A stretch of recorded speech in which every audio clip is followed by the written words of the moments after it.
Hi there, my name is Andrew Buck. I'm a content strategist here at Mighty Citizen. Sitting down today with Rachel Clemens, who is the Chief Marketing Officer here at Mighty Citizen.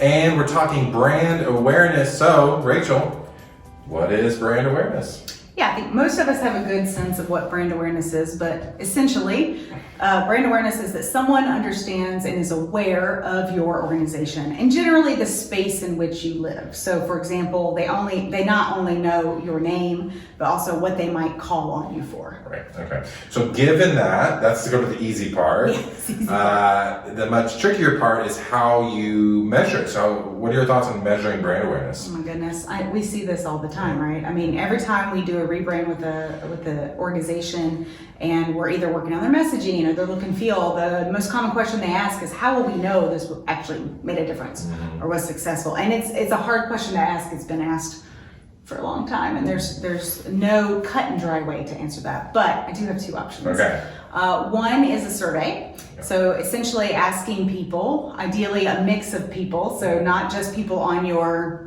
email list, because clearly they should know about you if they're on your email list. But asking them, have you heard of us? What are your perceptions of us?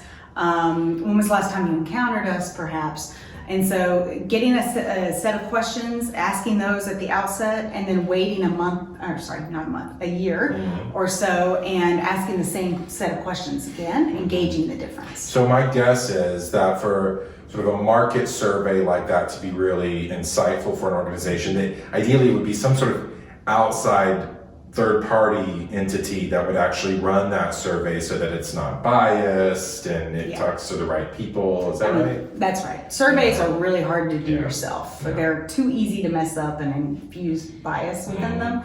Also, I think it's hard to reach audiences that don't know about you because you don't know about them. So they can help you find audiences. Okay, so that's number one, surveys. What's number two?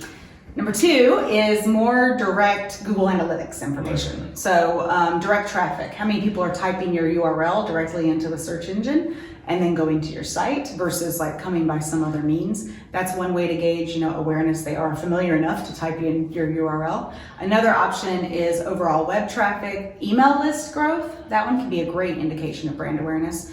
And then return traffic as well. Of the people that are coming to your site, what percentage of them are returning? And certainly the more aware they are of you and the more they find you valuable, the more likely they are to return to your website. Right. So it sounds to me like you're saying that at the end of the day, to help measure awareness, you're mostly looking for the arrows to be pointing in the right direction, right? Going up or going whatever down. your business goals are. I mean, most organizations are trying to grow in some form or fashion, whether it's, fundraising and revenue or team members or whatever that growth looks like. People serve, certainly. The numbers should be pointing to show that people are interacting more with you and helping you to grow.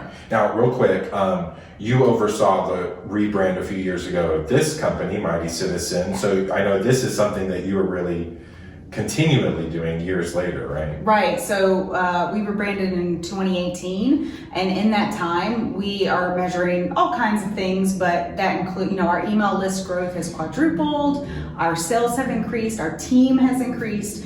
So everything for us is pointing in the right direction toward growth, and that's how we know in part that it's been successful. We're getting a little more mature. Yeah, you might say that. Cool. Well, thank you, Rachel, and thank you for watching, and we'll see you in the next video. Thanks. Bye.